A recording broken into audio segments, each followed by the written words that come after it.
Station, this is Houston. Are you ready for the event? Houston, this is Station. I am ready for the event. ESPN's Laughter Permitted podcast. This is Mission Control Houston. Please call Station for a voice check. Station, this is Julie Foudy. And Lynn Ozawi. With ESPN's Laughter Permitted podcast. How do you hear us? Julie and Lynn, it is incredible to have this opportunity to speak with you. I have you loud and clear, and welcome to the International Space Station. Woo! Yes! We are beyond excited to do this interview with you, Nicole. It is such an honor to speak with you. Thank you for this opportunity.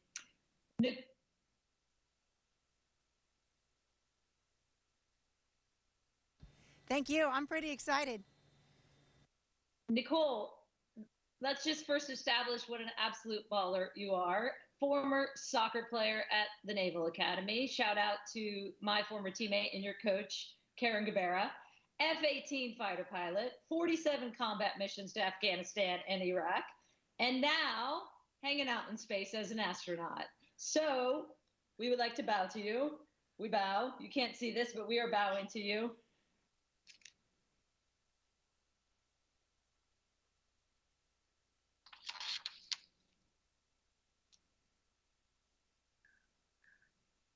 I love the delays of space. We always, Nicole, set the scene for the first thing we do on the podcast. So what you're doing, where you're at, if you would be so kind, can you set our most epic scene set ever?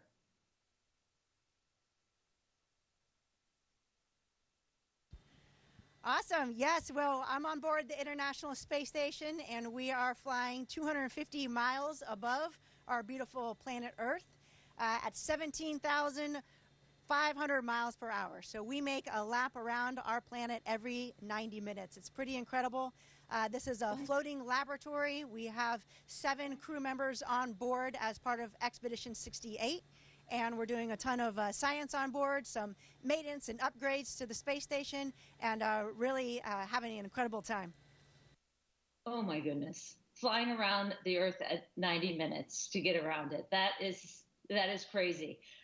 Let's start with the fact that you're also literally making history right now as the first Native American woman to go to space. What has that honor meant to you? And as you said, you've been in the space station and you've been there quite a while, almost 5 months. What do you do all day? I want to hear about this day. Absolutely. So it's definitely an honor to represent Native Americans in space. And I definitely feel that that's a great responsibility. I think it's important that we share our story and our journey with the younger generation so that hopefully when they aspire to reach their goals and dreams in life, they can look and see people, hopefully role models that they can give them some of that courage and some of that fortitude to continue forward. On board the space station, the days are actually quite busy. We're doing some really cool science up here in microgravity, everything from growing dwarf tomatoes to literally 3D printing human cells. It's a pretty amazing and very rewarding work that goes on. There's a lot of maintenance on board. We had the opportunity, I did personally, to go out the door and do 2 spacewalks during this expedition with my crewmate Koichi, and we helped to install some equipment to upgrade the solar arrays on the space station. Personally, it's just incredible. I mean, I'm in microgravity just floating around. I feel like a little kid most of the time. Every time I float through a module, I can't help but pretend like I'm Superwoman, you know, like floating by and playing with water and food in microgravity. And we have a module on the bottom of space station, so the belly of it looking at planet Earth, that's made of windows. So it's 7 windows.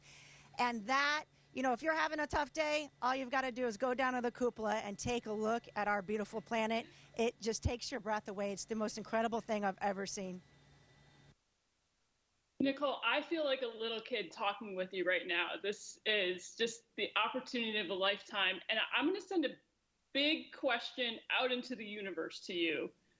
With the unique perspective you have right now on Earth, what is a message you would like to send back to, pardon me, what is a message you would like to send back to us here on Earth and have us consider in our daily lives?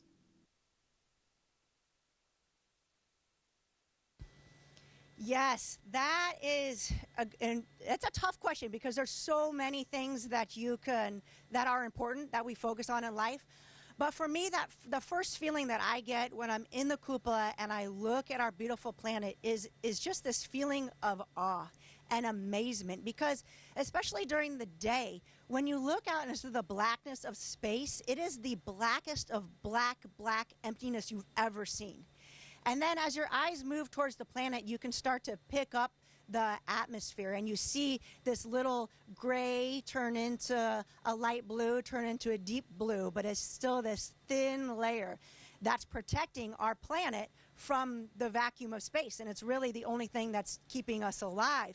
And then you look at our planet and the beautiful blue of the ocean and the white of the clouds, and you'll pass over far distant lands and countries in a matter of minutes.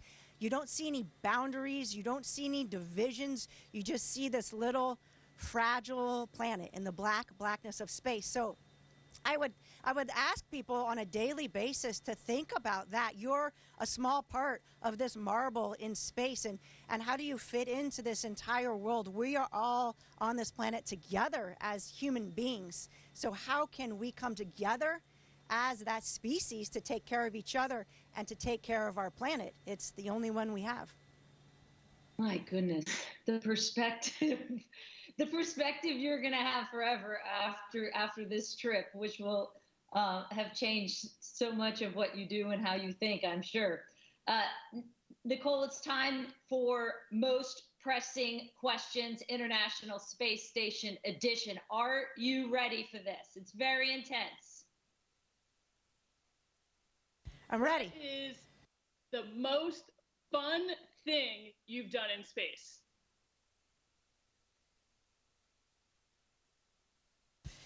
The most fun thing, you're going to make me pick just one. That's really difficult, really difficult. I'm going to pick two, only because you're not here to tell me no. Okay, on the light side of things, the most fun thing to do is to play with water, because water behaves so differently in microgravity. Water just falls to the ground on Earth, but if you squirt water out of a bag in space, it just forms this ball, like this sphere. And because of the surface tension, it sticks together. And my crewmates and I the other day played with water, and we put some drops of food coloring in it. And it's amazing just to see that move around. It's like this foreign object. You put your hand in it, and it just sticks to your hand and covers your hand like some alien goo. And so that's really entertaining. But I would have to say, from a work professional standpoint, absolutely the most incredible thing is going outside the skin of the space station on a spacewalk. Just you, your spacesuit, and that visor between you and the vacuum of space. That was the most challenging thing I've ever done mentally and physically, and also the most rewarding experience of my life. Oh my gosh. How long are you out there on a spacewalk? So the first one, we were out for 7 hours and 40 minutes. And then on the second one, we were out for about 6.5 hours. So it's people describe it kind of like a marathon. It is, I'd say, a marathon plus. From the physical aspects, you're in the vacuum of space. So the spacesuit is pressurized to 4.3 psi. And so you're working against that pressure of that suit each time you squeeze your hands to hold on to a handrail or move your arms. But it's amazing how mentally fatiguing it is, because every move that you make, every action you take, you're thinking through very closely, because you could certainly damage the space station and kill yourself should you do something in air. And so you're constantly on the highest alert that you've ever been to make sure you really don't screw it up. Are you in athlete mode then when you're out in a spacewalk?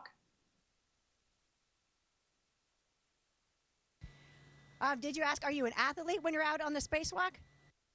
Or does it feel, do you have an athlete mindset when you're out on your spacewalk? Oh my goodness, absolutely, absolutely. So our coach at the Naval Academy, Karen Gabera, she always talked about this mental toughness, right? The game, yes, the game can be physical, the game can be technical, but the majority of the game is this mental toughness. And that is so true in soccer. It's so true, I think, in any sport that you play. And it's very true throughout life, and specifically on a spacewalk. It's that ability to stay focused, even though you're mentally fatigued, even though you're physically fatigued, even though things may not be going as you had planned, or maybe you screwed something up and now, you know what, you've got 6 hours left, so you better get your stuff together and figure it out. I remember one moment on the spacewalk being at one end of the space station, and the space station is the size of a football field, so I'm pretty much in one end zone, and my next task is to go translate, which means hand over hand climb to the other end zone. And it's about 5 hours into the spacewalk, and I know they're going to say, okay, hey, you're ready for this, right? You need to be mentally and physically ready to do that. And I didn't even have to think about it, because I had the mental toughness that Karen taught me when I was a young kid, that I've grown throughout my life to know I'm prepared, I'm mentally ready to go. And even though this is going to be challenging, we're going to be successful in making that happen. And I think that you could take that to on a spacewalk, and you can take that to your family life, and you could take that to your job back on Earth, just as you do to the sports field. Nicole, not that I think this is an essential act in life, but how do you shower, given that water forms into, as you mentioned, a bubble? Yes, absolutely no showering. It doesn't happen in space. I know that sounds kind of gross. That's the one. But I mean, so when we were playing with that ball of water, we actually smashed our face into the ball of water, which is something that I've always wanted to do. Of course, you know, as a kid, you want to do that, and now I still want to do that. So you smash your face into this ball of water, and it clings to your face, and it doesn't go anywhere. And so now you have this film of water on your face, and you want to take a breath, and you go to kind of wipe it away, but it doesn't go anywhere. And so you have to take a towel to wipe it off. You could literally drown in like a quarter cup of water. So no showers, but we do have these, we call them waffle towels. They're towels that have soap in them. You get them wet, and you can kind of do a sponge bath, which is you feel kind of clean. But I guess my family will be the judge of that when I get back to Earth and they give me a hug for the first time, whether or not I'm stinky or not. whether the waffle towels are working or not.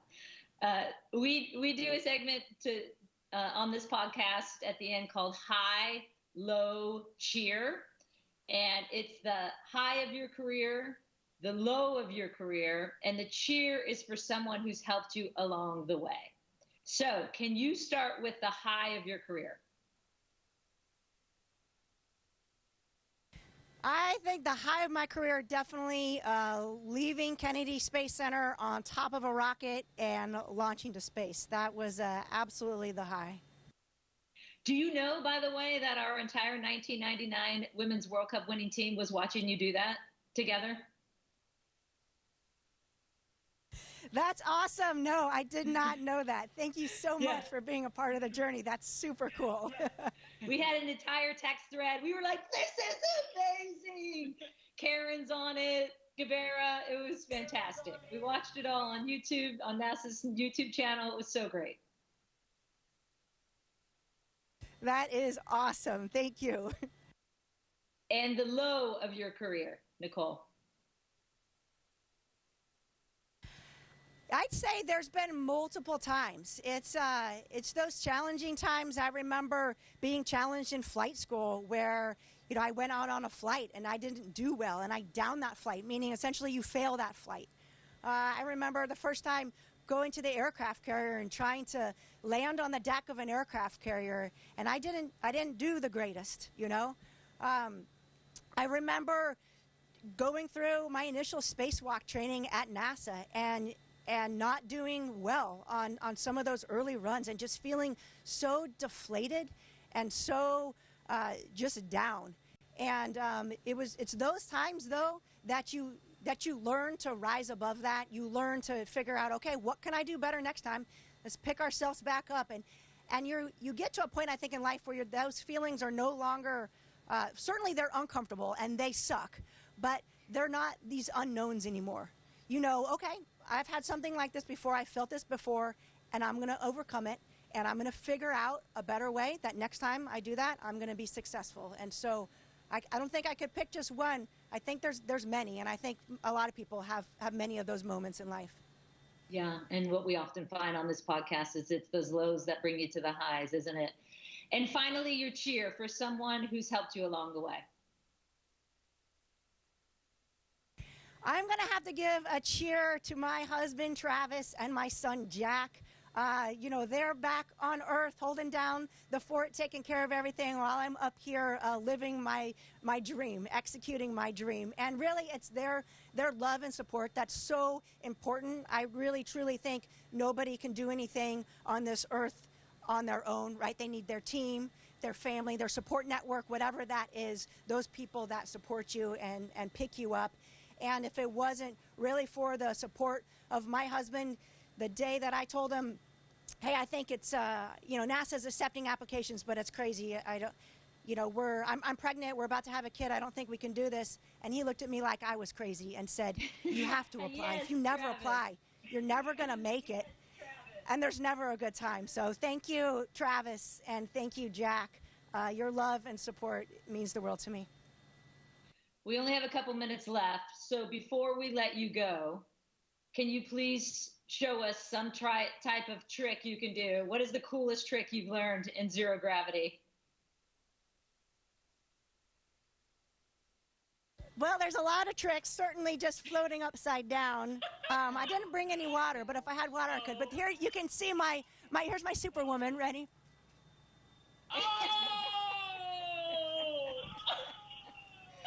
Oh, wait, do you just spend all day doing that? Forget the experiments. We don't need to do science experiments. Let's just float all day.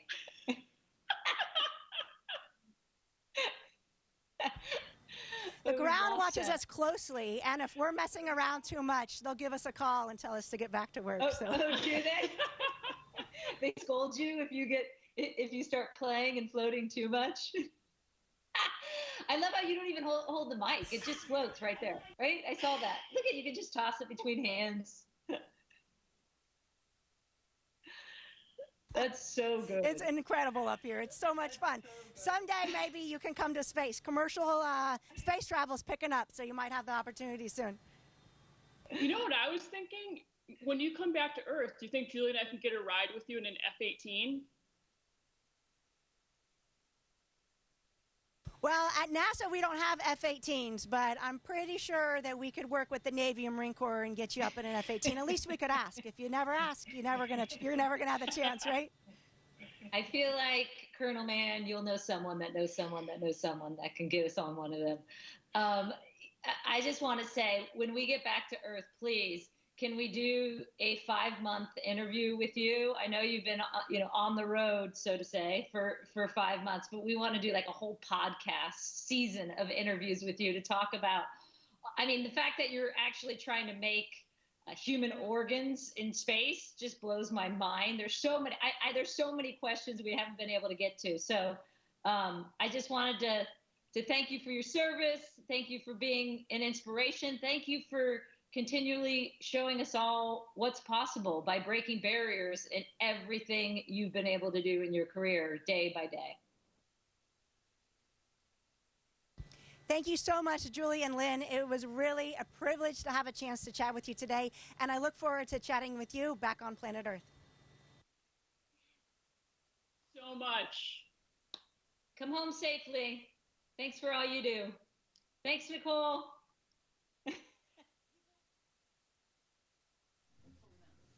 Station, this is Houston ACR. That concludes our event. Thank you to all participants from ESPN's Laughter Permitted podcast. Station, we are now resuming operational audio communications.